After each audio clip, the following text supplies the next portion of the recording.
الحمدللہ رب العالمین والصلاۃ والسلام علی سید المرسلین اما بعد فاعوذ باللہ من الشیطان الرجیم بسم اللہ الرحمن الرحیم۔ سرکار دو عالم نور مجسم شاہ آدم و بنی آدم صلی اللہ علیہ وسلم کا فرمان ذیشان ہے، جو مجھ پر ایک مرتبہ درود پاک پڑھتا ہے اللہ رب العزت اس کو ایک قیرات اجر عطا فرماتا ہے۔ اور نبی کریم علیہ السلام نے ارشاد فرمایا والقیرات مثل احد، یہاں پر قیرات سے مراد وہ اہل عرب کا کوئی خاص پیمانہ نہیں بلکہ احد پہاڑ کے برابر ثواب دینا مراد ہے۔ سبحان اللہ، ایک مرتبہ درود پاک پڑھیں تو احد پہاڑ کے برابر اللہ رب العزت ثواب عطا فرماتا ہے۔ صلو علی الحبیب صلی اللہ تعالی علی محمد صلی اللہ تعالی علیہ وسلم۔ ہمارا سلسلہ مدنی سفرنامہ عید کے پہلے دن بھی ہوا، دوسرے دن بھی ہوا۔ ہم نے آپ کو یہاں آپ کے گھر میں رہتے ہوئے بغداد معلیٰ کی سیر بھی کروائی، مقدس مقامات کی زیارت بھی کروائی، وہاں پر حاضری کا بھی شرف حاصل کیا۔ آج بھی انشاءاللہ عز و جل بہت ہی پیاری مدنی گلدستے اور وہاں کی سیر بھی آپ کو کروانی ہے، اور وہاں پر جو مدنی کام ہوئے وہ بھی آپ کو دکھانی ہے۔ اچھی نیتیں کر لیں کہ ہم جو مدنی کام دیکھیں گے وہ اپنے شہر میں، اپنے علاقے میں، اپنے ملک کے اندر بھی کرنے کی کوشش کریں گے، اور یہ بھی نیت کر لیں کہ انشاءاللہ عز و جل ہم وہاں پر اگر جائیں گے اور دیگر ملکوں میں اگر ہمارا سفر رہتا ہے تو اس طرح کے مدنی کام وہاں پر جا کر بھی کرنے کی بھی کوشش کریں گے۔ دعا کریں، دعا ہے اللہ رب العزت ہمیں عمل کی توفیق عطا فرمائے۔ عبدالحبیب بھائی کیسے ہیں آپ؟ خیریت سے ہیں؟ الحمدللہ مستقل 2 بجے سے آپ سلسلے میں ہیں اور کچھ تھکاوٹ کے آثار بھی نظر آ رہے ہیں۔ جی، آڈینس بیس سلسلہ کرنا اتنا آسان نہیں ہے، اللہ، اور جب سلسلہ بار بار چینج ہو رہا ہو تو ظاہر ہے کہ آڈینس کو ٹیک کیئر کرنا، مدنی منع بھی بہت سارے ہیں، لیکن چلیں نئے تجربات ہو رہے ہیں، انشاءاللہ اللہ کرے گا اور بہتر کرے گے اس کو انشاءاللہ۔ جی مدنی چینل کے ناظرین، کل کی طرح آج بھی ہمارے پاس وقت بہت مختصر ہے، بلا تاخیر آئیے ہم آپ کو بغداد معلیٰ کی طرف لے چلتے ہیں اور وہاں سے ایک بہت ہی پیارا مدنی گلدستہ دکھاتے ہیں۔ جی صلو علی الحبیب صلی اللہ تعالی۔ ایک اور بڑی پیاری بات، ہمیں کوئی سمجھاتا ہے نا اور ہم سمجھتے کہ جو سمجھا رہا ہے ایسا میں نہیں ہوں، تو پھر بھی لڑنے کی کیا ضرورت ہے، پھر بھی نیگیٹو سوچنے کی کیا ضرورت ہے؟ وہ یہ سمجھانا، ہم اسے شکریہ ادا کر دیں گے انشاءاللہ میں آئندہ احتیاط کروں گا۔ یہ کہنے کی ضرورت ہے نہیں تم غلط ہو، تمہیں پتہ ہی نہیں ہے، میں تو ایسا کرتا ہی نہیں ہوں، خواہ مخواہ اعتراض کرنے آئے ہو۔ اب بھی وہ آئندہ صحیح بھی نہیں سمجھائے گا۔ یہ بڑی باریک سی بات ہے، اللہ کرے میں صحیح بیان کر سکوں۔ ذرا سمجھیے گا، کسی نے مجھے سمجھایا اور وہ بات میرے اندر نہیں ہے، لیکن اگر میں اس کو بھی پوزیٹو لے لوں، اس کو بھی اعتراض نہ کروں اس پر، تو آئندہ جو میری صحیح غلطی ہوگی تو وہ بتانے والا تو بنے گا نا۔ لیکن اگر میں نے اسی بات پر الجھنا شروع کر دیا کہ آپ نے تو خواہ خواہ اعتراض کیا، آپ کو تو خود عقل نہیں ہے، میرے اندر یہ کام ہی نہیں ہے، میرا یہ طریقہ ہی نہیں ہے، تو آئندہ وہ کیا کہے گا؟ نہیں یار اب اس بندے کو نہیں سمجھانا۔ تو دروازے بند نہ کریں، لوگوں کی حوصلہ افزائی کریں، اور اللہ سلامت رکھے امیر اہل سنت ہمارے سامنے جیتی جاگتی تصویر ہیں، جن کے کروڑوں مریدین ہیں، لاکھوں کروڑوں چاہنے والے ہیں۔ براہ راست مدنی چینل پر اگر کوئی پرچی آ جائے، کوئی بات بتاتا ہے تو اس کو شکریہ ادا کرتے ہیں، بلکہ امیر اہل سنت تو اپنے بیان کا، اپنے مدنی مذاکرے کا آغاز ہی یہی کرتے ہیں۔ کیوں نہ آپ کو دیدار بھی کرا دیا جائے امیر اہل سنت کا۔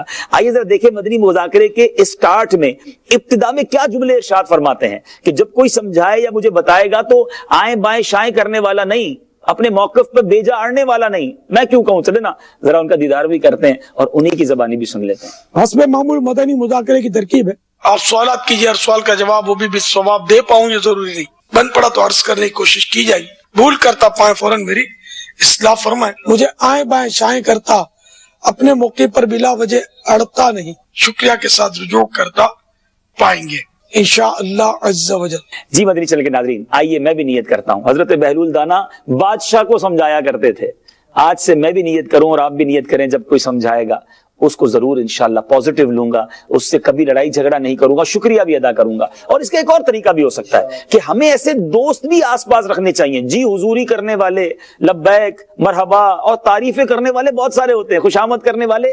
ہمیں اپنے ساتھ ایسے اسلامی بھائیوں کو رکھنا چاہیے کہ اگر میرے اندر وہ غلطی دیکھیں تو اتنی ہمت بھی پائیں، میں ایسا ماحول بھی بناؤں کہ وہ اتنی ہمت بھی پائیں کہ مجھے سمجھا سکیں، مجھے بتا سکیں، مجھے میرا بھلا ہی تو چاہ رہا ہے جو مجھے سمجھاتا ہے۔ اگر آپ غور کریں نا، جو نہیں سمجھاتا، اگر مثال کے طور پہ ہم سے کوئی دشمنی رکھتا ہے تو اگر ہماری غلطی بھی دیکھ رہا ہے تو وہ کیا کہے گا؟ چھوڑو نہ کرنے دو، غلطی خود ہی برباد ہو جائے گا۔ ارے یہ اچھے لوگ ہیں جو ہمیں سمجھاتے ہیں، اللہ کرے کہ ہمیں سمجھنے والا اللہ دل عطا فرمائے۔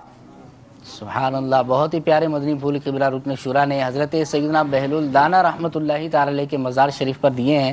عبدالحبیب بھائی، واقعی جو آپ نے موضوع گفتگو بنایا ہے اور جو مدنی پھول آپ نے عطا فرمایا، واقعی ایسا ہے کہ کوئی ہماری غلطی کو دیکھتا ہے، بسا اوقات یوں ہوتا ہے کہ وہ اگر بتانا بھی چاہتا ہے تو ہمارے رویے، ہمارے اخلاق، ہمارے معاملات کی وجہ سے وہ بول نہیں پاتا، اور دوسری بات اگر کوئی بول بھی دے تو اس پر ریئیکشن پھر کیسا ہونا چاہیے، تیسری بات کہ ہمارا عمل ہونا کیا چاہیے، جیسے آپ نے فرمایا کہ ہمیں تو اپنے ایسے دوست بنانے چاہیے جو ہمیں ہماری غلطیاں بتائیں۔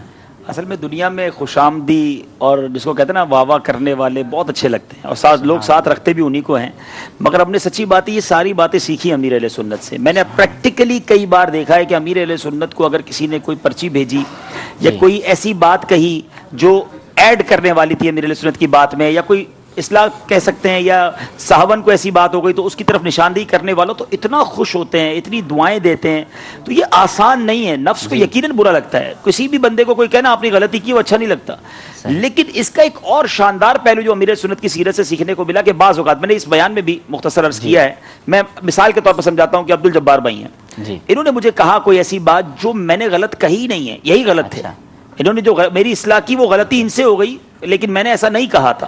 تو اب اگر میں ان پر ناراض ہو جاؤں کہ یار آپ کمال ہیں، آپ نے سنا ہی صحیح نہیں ہے، میں نے تو ایسا کہا ہی نہیں تھا، آپ نے خامخواہ ہی میری جو ہے وہ غلطی نکالی، تو اب ان کی یہ واقعی طریقہ ان کو نہیں پتا تھا، یہ بات غلط تھی، لیکن میرا یہ رویہ اس طرح ڈانٹنا یہ ان کو اس بات پر مجبور کر دے گا کہ آئندہ واقعی اگر میں غلطی کروں گا پھر بھی نہیں بتائیں گے۔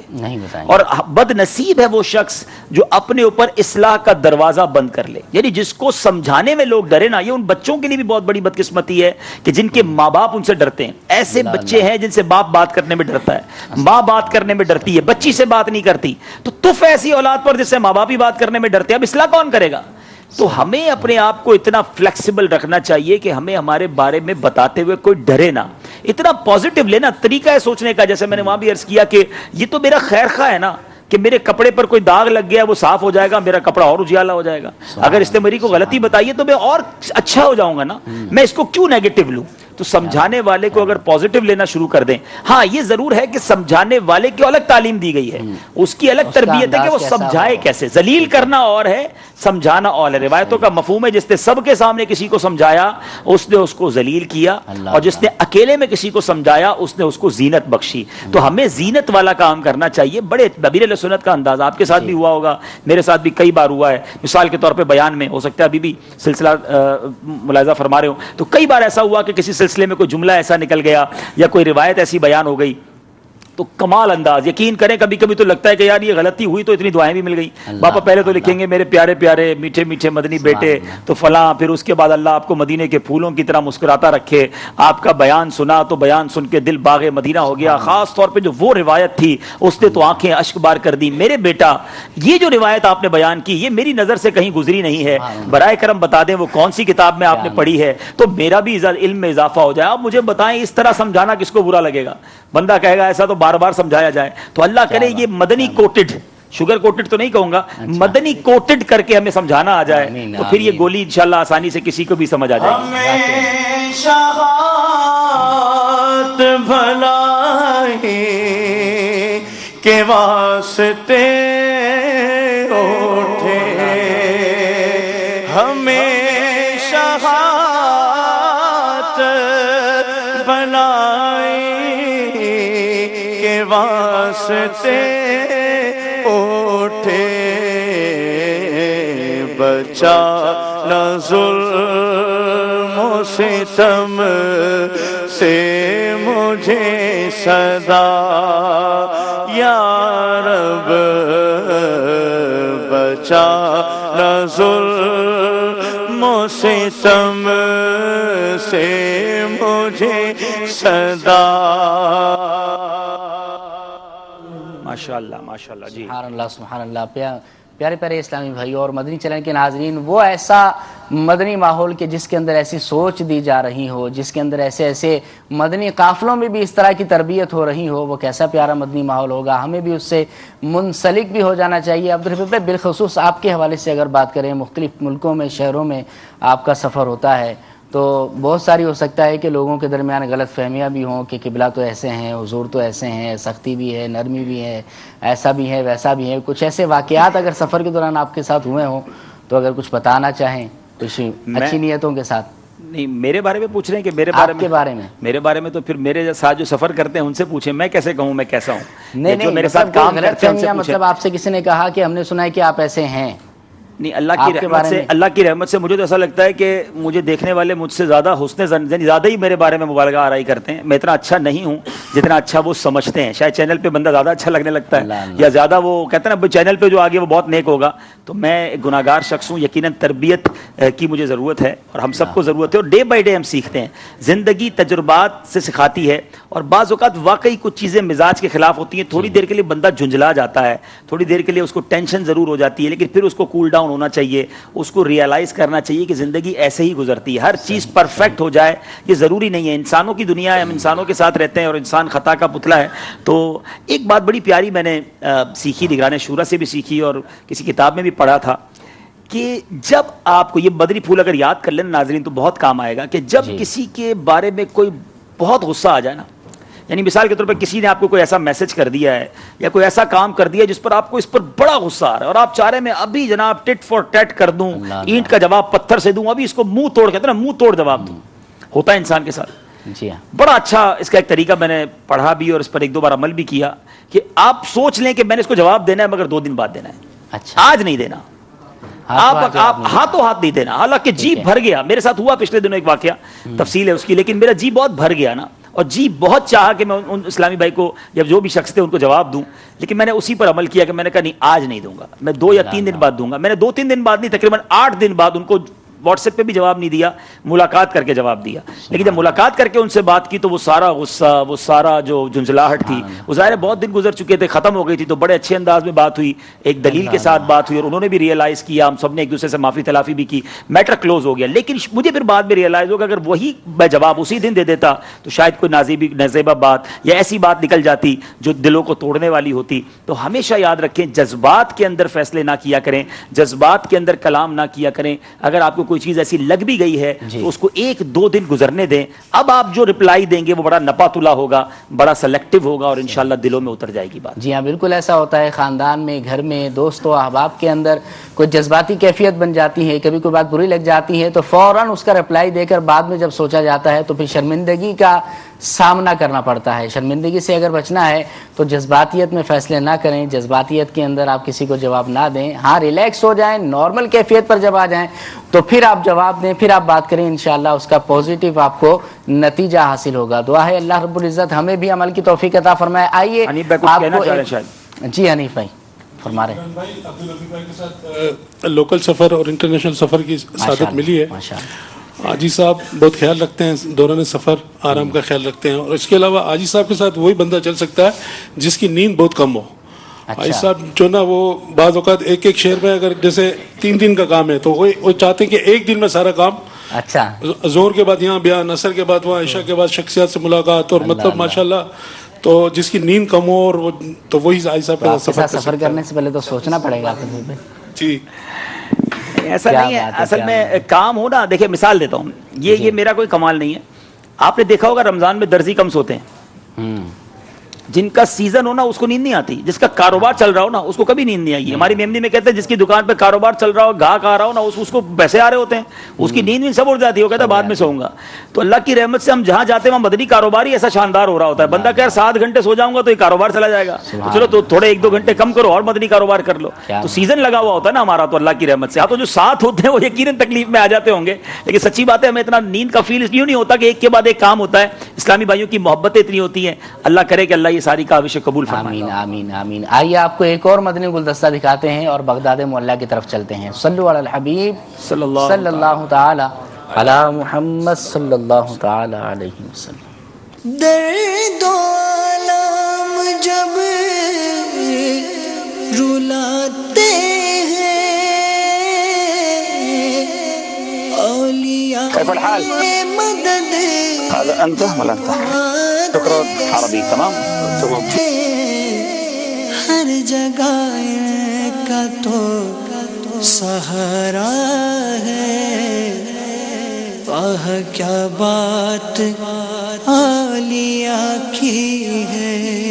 میٹھے میٹھے اسلامی بھائیوں، نبی پاک علیہ الصلوۃ والسلام کی نعتیں اور اولیاء کی منقبتیں پڑھتے رہتے ہیں، اور اردو میں پڑھتے ہیں، اردو میں سنتے ہیں، مگر آج ایک عربی عراقی کو اردو زبان میں غوث پاک کی منقبت پڑھنا اور نبی پاک علیہ الصلوۃ والسلام کی شان بیان کرتے ہوئے سنا. آئیے آپ کو سناتے ہیں کہ نبی پاک کے چاہنے والے ساری دنیا میں ہیں اور مختلف بولیوں میں آقا علیہ الصلوۃ والسلام کی اور اولیاء کرام کی شان بیان کرتے ہیں. آئیے ذرا مل کر سنتے ہیں.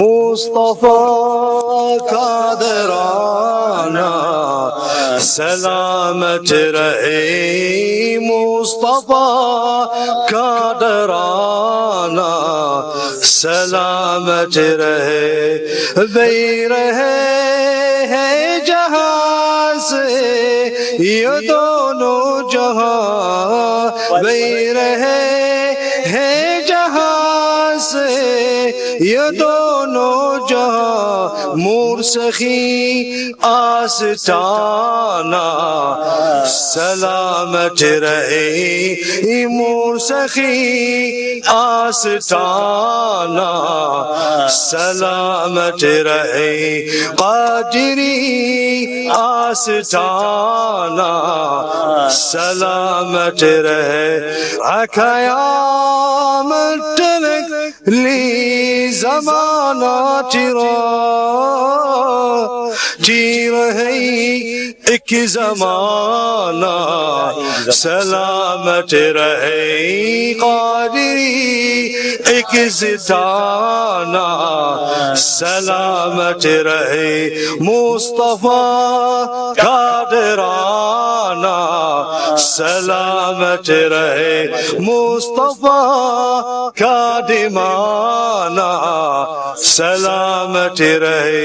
ناری حیدری، ناری حیدری، ناری تکبیر، ناری رسالتی، ناری غوث کی، ایک زدانہ سلامت رہے، مصطفیٰ کا درانہ سلامت رہے، مصطفیٰ کا دمانہ سلامت رہے. مصطفیٰ کا گھرانہ سلامت رہے، مصطفیٰ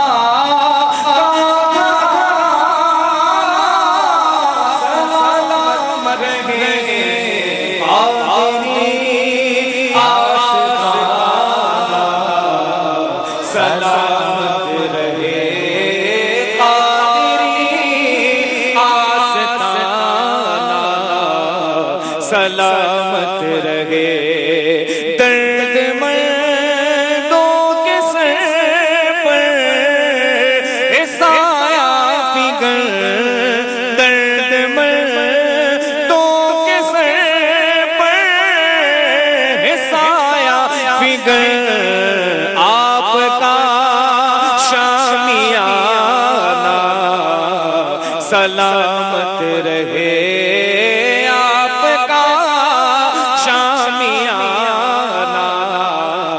سلامت رہے. آگے ادا ہو نمازیں 50، حکم تھا کہ ادا ہو نمازیں 50، حکم تھا کہ ادا ہو نمازیں 50،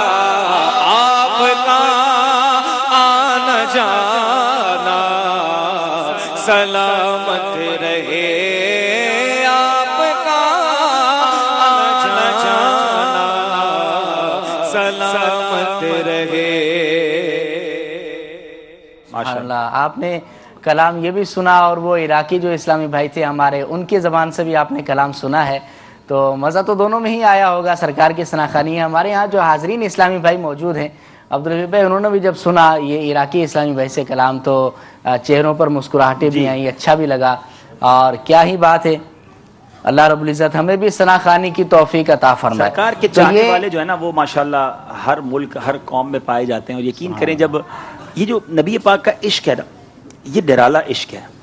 دنیا کے کسی عشق میں جسے چاہتا ہوں اسے کوئی اور چاہے تو اچھا نہیں لگتا. اللہ اللہ ہیں. اور کوئی میرے محبوب کی تعریف جس کو مجازی عشق کہتے ہیں، بھئی یہ کیوں میرے محبوب کی تعریف کر رہا ہے؟ لیکن خدا کی قسم سرکار کے عشق کی بات نرالی ہے. سرکار کا کوئی عاشق دوسرا ملے نا اور وہ نبی پاک کی بات کرے، وہ نبی پاک کے عشق میں روئے، وہ سرکار کا ذکر کرے، اور بالخصوص کسی اور زبان کا ہو، کسی اور ملک کا ہو، اتنا پیارا لگتا ہے، اس سے محبت ہو جاتی ہے کہ یہ میرے آقا سے کتنی محبت کرتا ہے. یقین کریں جتنا پیارے آقا کا سچا عاشق نظر آتا ہے اس سے اور زیادہ نبی پاک کا عشق بھی بڑھتا ہے، اس سے بھی محبت بڑھ جاتی ہے. یہ فرق ہے مجازی عشق اور حقیقی عشق میں کہ نبی پاک سے محبت اور اللہ سے محبت یہ بالکل الگ چیز ہے. کہ ہمیں رب سے محبت کرنے والا کوئی مل جائے، اللہ کے حبیب سے محبت کرنے والا کوئی ملے، ہمیں اسی سے پیار ہو جاتا ہے. جو ان کے جو غلام ہو گئے، وقت کے امام ہو گئے، نام لیوا ان کے جو ہوئے، ان کے اونچے نام ہو گئے. سبحان اللہ سبحان اللہ.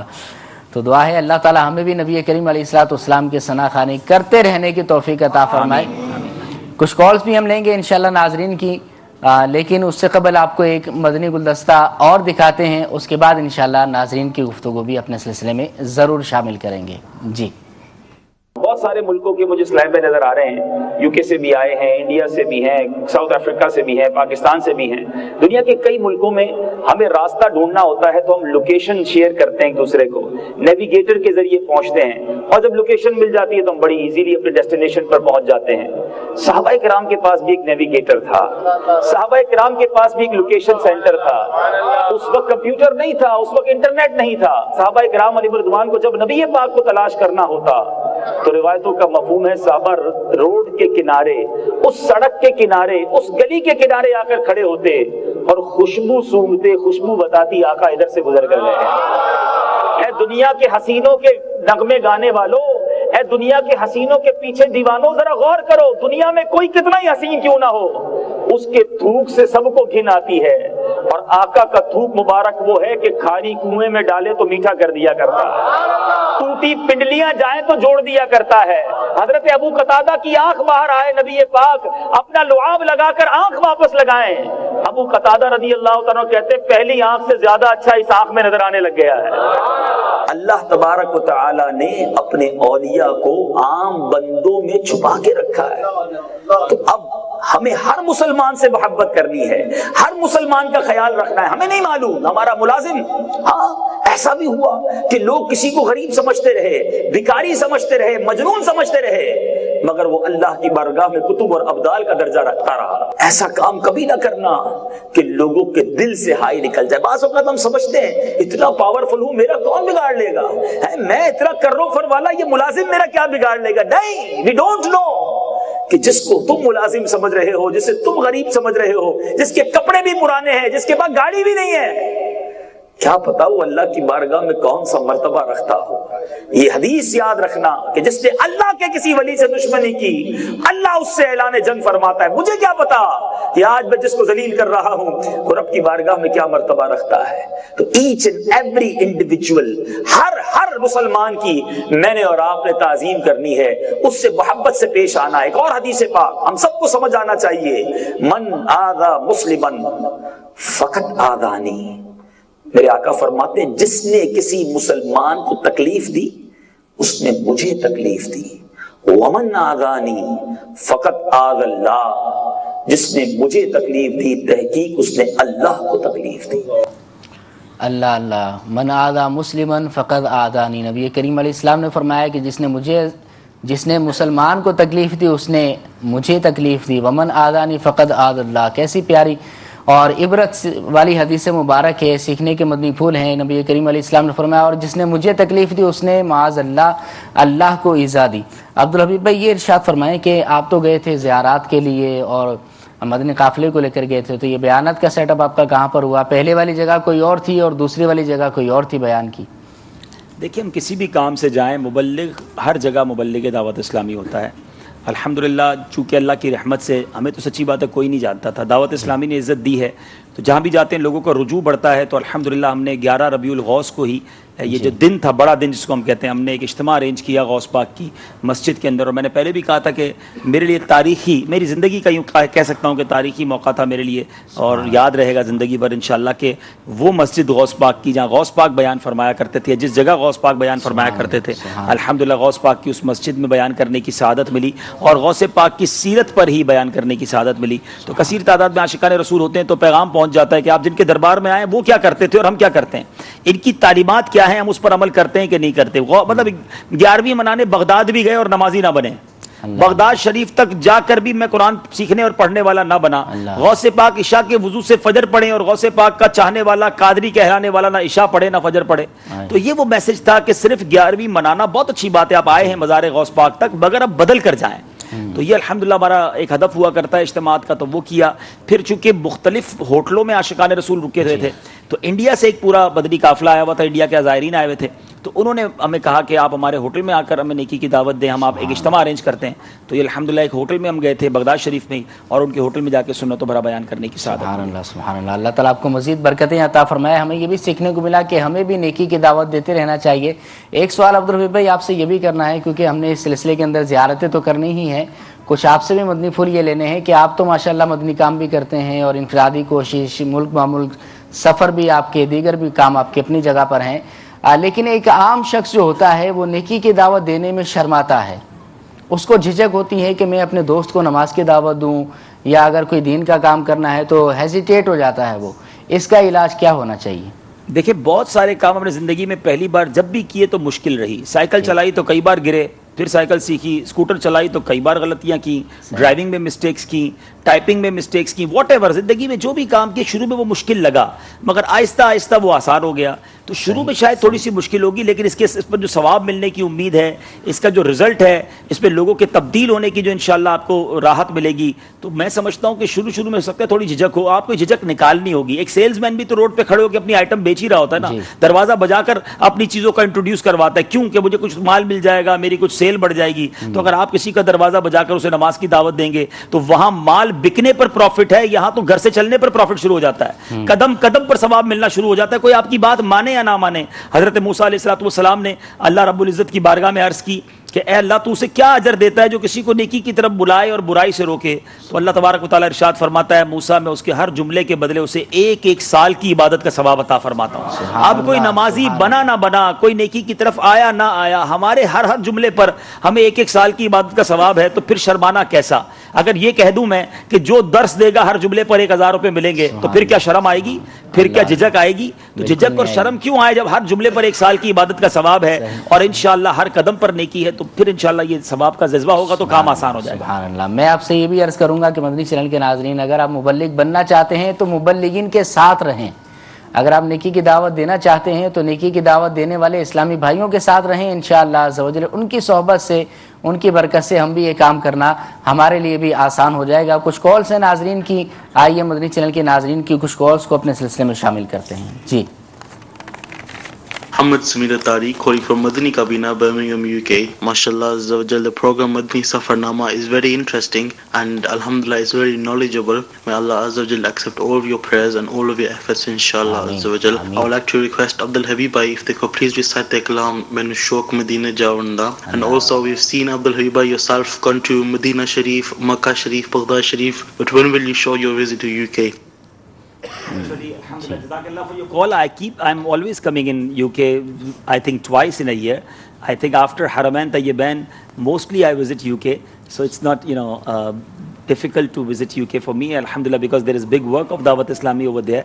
And inshallah I will recite 1 or 2 couplets for you because ایک کال پہلے بھی آئی تھی. چلیں 1-2 شعر سن لیتے ہیں کیونکہ آج عید کے سلسلے کا تیسرا سلسلہ ہے, اور پھر ہماری یوں سمجھیے کہ سائن آف ہو جائے گا آج رات ماشاءاللہ. آپ سے اسی کلام کی فرمائش کی ہے. میں نے پڑھے 1-2 ہیں, وہ کہتے ہیں نا جس کو بہت سارے آتے ہیں تو ان کو بہت ساری فرمائش آتی ہے, ان کو لگتا ہے ایک ہی آتا ہے اس کو, تو ٹھیک ہے یہ سن لیں. تھوڑی مہربانی بھائی. میں یہ سمجھتا ہوں کہ آپ کا مدینے میں سرکار علیہ الصلوۃ والسلام آپ کو بلاتے ہی رہتے ہیں. نہیں واقعی اور آپ کے اندر شوق نظر بھی آتا ہے. یہ شوق تو میں یہ سمجھتا ہوں واقعی شوق مدینے کا تو ہونا ہی چاہیے. اس کلام کی اگر مصداق بن جائے نا میرے دل وچ حسرت اور نہیں, تو واقعی پھر آپ کو مدینے کا ضرور بلاوا آئے گا. کیونکہ پریورٹی آف لائف, زندگی کی بہترین اور پہلی ترجیح, یعنی آپ کو نیند سے اٹھا کر کوئی پوچھے کہ آپ کو سب سے پہلے کیا چاہیے, تو اے کاش میری زبان سے نکلے مدینہ چاہیے. اللہ بس اگر آپ کی زندگی کی سب سے بڑی خواہش ہی مدینہ ہے تو پھر آپ مدینے ضرور جائیں گے. آپ نے مدینہ شریف کی حاضری کو ایک سیکنڈری حیثیت دی ہے کہ ٹھیک ہے یار وقت ملے گا, پیسے جمع ہو جائیں گے, یا کچھ کام میں آسانی ہوگی, بچوں کی شادی کر لوں پھر جاؤں گا, تو پھر وہ تھوڑا پیچھے رہ جائیں گے. اگر فرسٹ آف آل, یعنی جو شاعر نے کہا ہے وہی میں شاعر کی زبانی کہہ دیتا ہوں, یہ اپنا لیجئے, انشاءاللہ حاضری اللہ نے چاہا ہمارا مقدر بنے گی. بسم اللہ الرحمن الرحیم. مینو شوق مدینے جاون دا, میرے دل وچ حسرت ہور نہیں. مینو شوق مدینے جاون دا,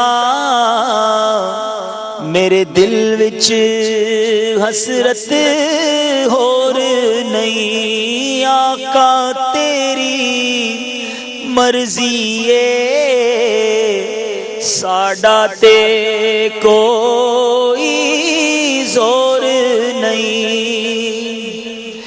میری عقل بھی نہیں, میری شکل بھی نہیں, مینو یار مناؤن دا ڈھنگ بھی نہیں. میری عقل بھی نہیں, میری شکل بھی نہیں,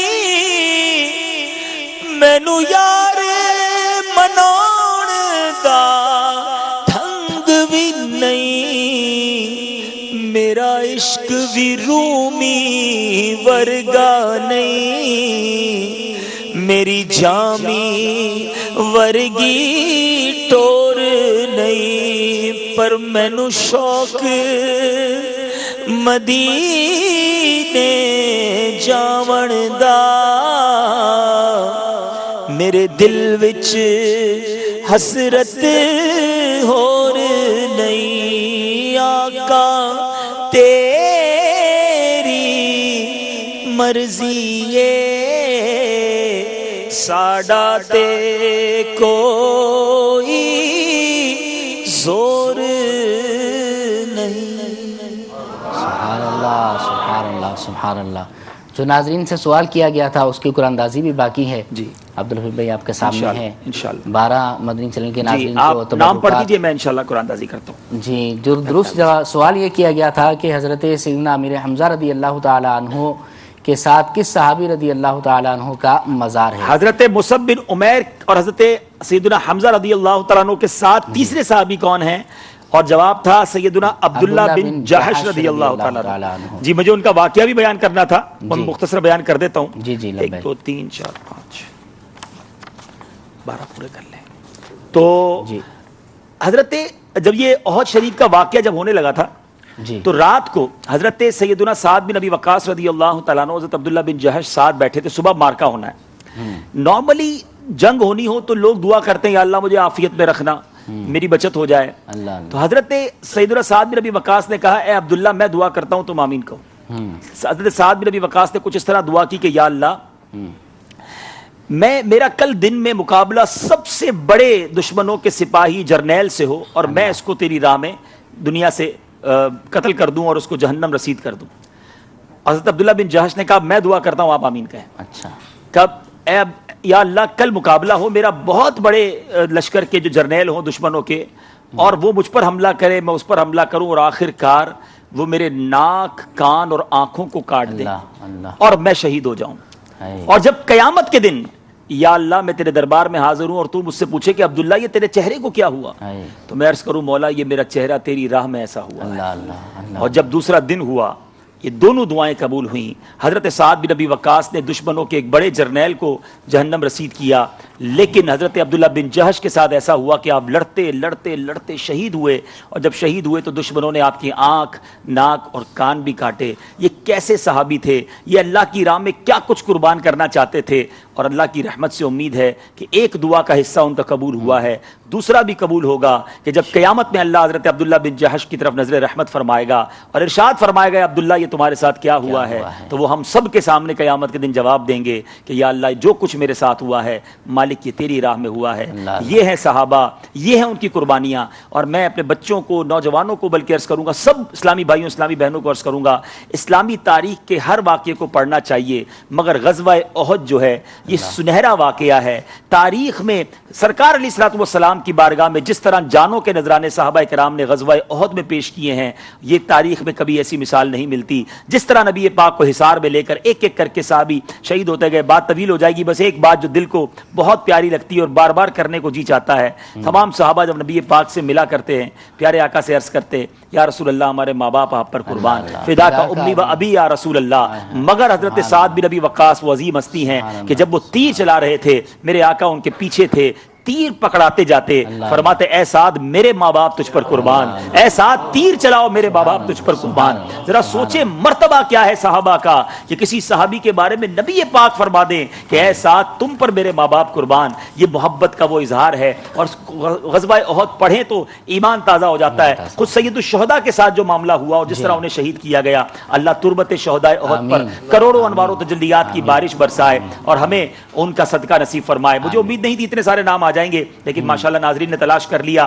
عبداللہ بن جہش، اور پہلا ہی نام عرب شریف سے ہے، سہیل خورشید ریاض عرب شریف، افضل اتاری سردار آباد، شبیر اتاری حویلیاں کینٹ، جہانگیر احمد حویلیاں، راحت حمزہ والا، ابو ابراہیم کنڈری، سرفراز راول پنڈی، رانا انور رحیم یار خان، قاسم گلزار طیبہ، ام معاذ اتاریہ باب المدینہ، ملک سفیان میرپور خاص، اور احسن رضا باب المدینہ کراچی۔ یہ 12 اسلامی بھائی یا جو بھی ناظرین ہیں، ان میں یہ تحائف تقسیم ہوں گے، اور اب ان میں سے ایک نام جو انشاءاللہ ہم غلاف کعبہ کا بڑا پیس دیں گے، اور وہ ہیں احسن رضا باب المدینہ کراچی۔ ماشاءاللہ مبارک ہو، آپ کو بڑا پیس دیا جائے گا انشاءاللہ، باقیوں کو بھی پیارے پیارے تبرکات دیے جائیں گے، تو وہ آپ اس کو حاصل کر لیجئے گا۔ صلو علی الحبیب سبحان اللہ، صلی اللہ تعالی علی محمد صلی اللہ تعالی علیہ وسلم۔ آئیے آپ کو ایک اور مدنی گلدستہ دکھاتے ہیں۔ صلو علی الحبیب صلی اللہ علی محمد صلی اللہ تعالی علیہ وسلم۔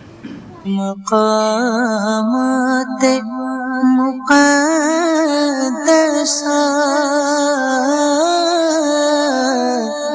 یہ مقامات مقدسہ اللہ والوں سے ہے جو وابستہ،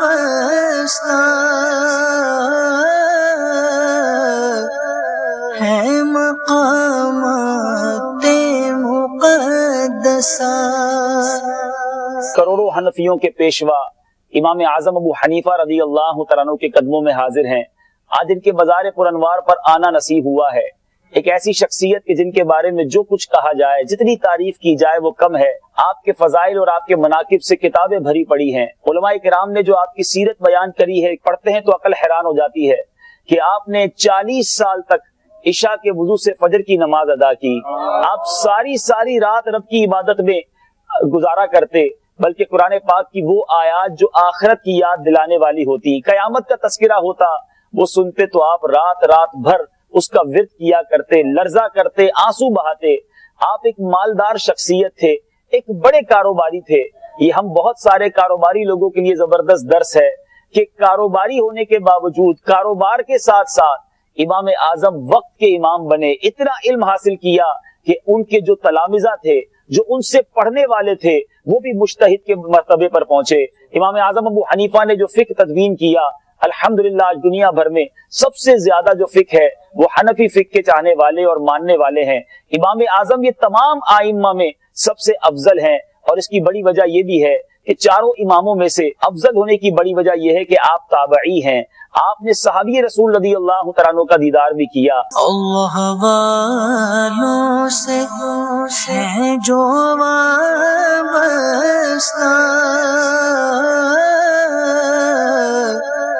ہے مقامات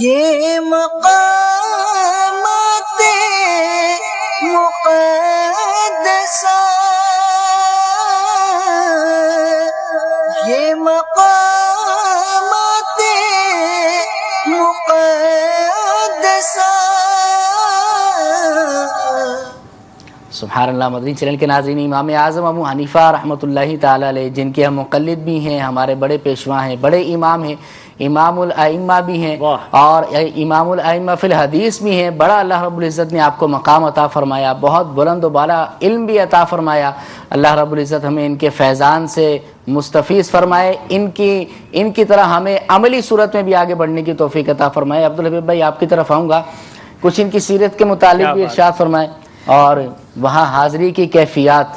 کمال شخصیتیں. یقین کریں امام اعظم کو تو جتنا پڑھے نا، کبھی کبھی تو یقین نہیں آتا اللہ نے ایک شخصیت میں کتنے خوبیاں عطا فرمائیں. امام اعظم کا مزار وہ ہے جہاں امام شافعی خود جا کر کہتے میرا کوئی کام اٹک جاتا تو میں نوافل پڑھ کے دعا کرتا، میرا وہ مسئلہ حل ہو جاتا. تو امام شافعی جس مزار پر جا کر اللہ کی بارگاہ میں دعا کرے ان کے مسائل حل ہوں، تو یہ وہ عظیم ہستی ہیں جن کے مزار پر آج بھی برکتیں برس رہی ہیں اور دنیا بھر سے زائرین جاتے ہیں. اور امام اعظم چونکہ ہمارے پیشوا بھی ہیں تو ہمیں ان کی سیرت کو ضرور پڑھنا چاہیے. بہت خوبصورت رسالہ بھی ہے امیر اہل سنت کا امام اعظم کی سیرت پر، وہ پڑھیں تو اندازہ ہوگا کہ جی تذکرہ امام اعظم اور اس پر کس طرح امام اعظم جو ہے عبادتیں کیا کرتے، تلاوت قرآن کیا کرتے. ایک بات ضرور عرض کر دیتا ہوں، امام اعظم ماہ رمضان میں 62 ٹائمز قرآن پڑھا کرتے. سبحان اللہ. 62 بار قرآن پڑھنے والی شخصیت. عشاء کے وضو سے فجر. اچھا بزنس اپنا ساتھ ان کا الگ چلتا تھا، تو بزنس کرنے والے، کاروبار کرنے والے، پھر اس کے ساتھ عبادت کرنے والے، علم سیکھنے والے، اور علم کا پہاڑ ہم سب کے لیے انسپائریشن ہے کہ ہم بھی علم دین حاصل کریں، عبادت بھی کریں اور اپنے کاروبار اور دیگر معاملات کو بھی ساتھ دیکھ لیں. سبحان اللہ سبحان اللہ. دعا ہے اللہ رب العزت ہمیں عمل کرنے کی توفیق عطا فرمائے. آخر میں آپ سے اجازت بھی چاہیں گے اور یہ بھی ذکر کرتے چلیں کہ ہر منگل کو ہمارا یہ سلسلہ مدنی سفر نامہ ہوا کرے گا عشاء کی نماز کے بعد، مگر یہ جو آنے والی منگل ہے اس میں یہ سلسلہ ہمارا نہیں ہوگا انشاءاللہ. اس کے بعد جو منگل آئے گی اس سے یہ سلسلہ کنٹینیو ہر منگل کو عشاء کی نماز کے بعد ہوا کرے گا. اور آنے والا جو منگل ہے تو یعنی جب ہمارا نیکسٹ سلسلہ ہوگا یہ مدنی سفر نامہ، تو اس میں ہم 11 جولائی بنے گی میرا خیال ہے. جی 11 جولائی کی تاریخ ہوگی، تو اس میں ہم ہند کے سفر کو ڈسکس کریں گے انشاءاللہ. ہند کے اسلامی بھائیوں کی کالز بھی ہوں گی، وہاں پہ رابطے بھی ہوں گے اور اس کے کسی ایک شہر سے ہم کالز وغیرہ لیں گے. الگ الگ شہروں کو کریں گے عبدالحمید جی بھائی. انشاءاللہ کوشش یہ کریں گے کیونکہ ہند کے آلموسٹ 4 سفر میرے پچھلے 1-1.5 سال میں ہوئے ہیں، تو بہت سارا ہمارے پاس مواد موجود ہے. تو ہم کوشش کریں گے آپ ڈیزائن جب کریں گے کہ ہم 1 یا 2 سٹیز کو لے لیں گے ہر سلسلے میں، اور ان سٹیز کے اسلامی بھائیوں کے تاثرات اور ان کی کالز لیں گے تو ان کی دلجوئی کا سامان بھی ہو جائے. جی ہند کے مدنی کاموں کو آپ کو دکھائیں گے انشاءاللہ اور خود جذبہ بھی حاصل کریں گے، مدنی کام بھی مزید کریں گے. دعا ہے اللہ رب العزت قبول فرمائے. آئیے آخر میں آپ کو ایک مدنی گلدستہ دکھاتے ہیں اور اسی پر اپنے سلسلے کو ختم کریں گے. صلو علی الحبیب صلی اللہ تعالی علی محمد صلی اللہ تعالی علیہ وسلم. صلو علی الحبیب صلی اللہ تعالی علی محمد صلی اللہ علیہ وسلم. میٹھے میٹھے اسلامی بھائیو، اب انشاءاللہ مولا علی کرم اللہ تعالی وجہ الکریم کے دربار میں جا رہے ہیں. نجف شریف میں ہیں اور انشاءاللہ کیا شان ہے مولا علی کی. خلیفۃ المسلمین ہیں، امیر المومنین ہیں اور نبی پاک علیہ الصلوۃ والسلام سے خاص تعلق ہے. وہ عظیم ہستی جن کے بارے میں میرے آقا نے فرمایا کہ میں علم کا شہر ہوں، علی اس کا دروازہ ہے. اس مبارک ہستی کے قدموں میں جا رہے ہیں. علی المرتضی مولا علی مشکل کشا، آپ ہے شیر خدا مولا علی مشکل کشا، صاحب لطف و عطا مولا علی مشکل کشا. جب سے آپ نے ہوش سنبھالا کبھی کسی اور کے آگے سر نہیں جھکایا. وحدہ لا شریک رب العالمین کی یوں سمجھیے اطاعت کی، اور اس کی بڑی وجہ یہ کہ آپ کی پرورش نبی پاک کی یوں سمجھیے آغوش میں ہوئی. میرے میٹھے اسلامی بھائیوں، مولا علی کرم اللہ تعالی وجہ الکریم کی ذات جو ہے وہ بڑی ہی ملٹی ڈائمینشنل ذات ہے. آپ کی شجاعت، آپ کی بہادری کے چرچے ہیں، اور آپ نے فتح خیبر کا جو کارنامہ سر انجام دیا اس پر بھی تاریخ آج بھی یوں سمجھیے کہ آپ کا نام سنہرے حروف میں لکھتی ہے کہ آپ نے کس طرح خیبر کے قلعے کو فتح کیا، اور آپ نے ایک ہاتھ سے اس دروازے کو اکھاڑ دیا جس کو 40 لوگ ہلا بھی نہیں سکتے تھے. تو مولا علی کرم اللہ تعالی وجہ الکریم کی کیا شان ہے. کبھی سوچا بھی نہیں تھا کہ مولا علی کرم اللہ تعالی وجہ الکریم کے قدموں میں بیٹھ کر، ان کے روضے پر بیٹھ کر اور ان کی سیرت بیان کرنے کا موقع ملے گا. وہ ہستی جن سے کس کو پیار نہیں ہے. نبی پاک علیہ الصلوۃ والسلام کے ایسے قریبی ساتھی ہیں، میرے آقا کے ایسے لاڈلے ہیں.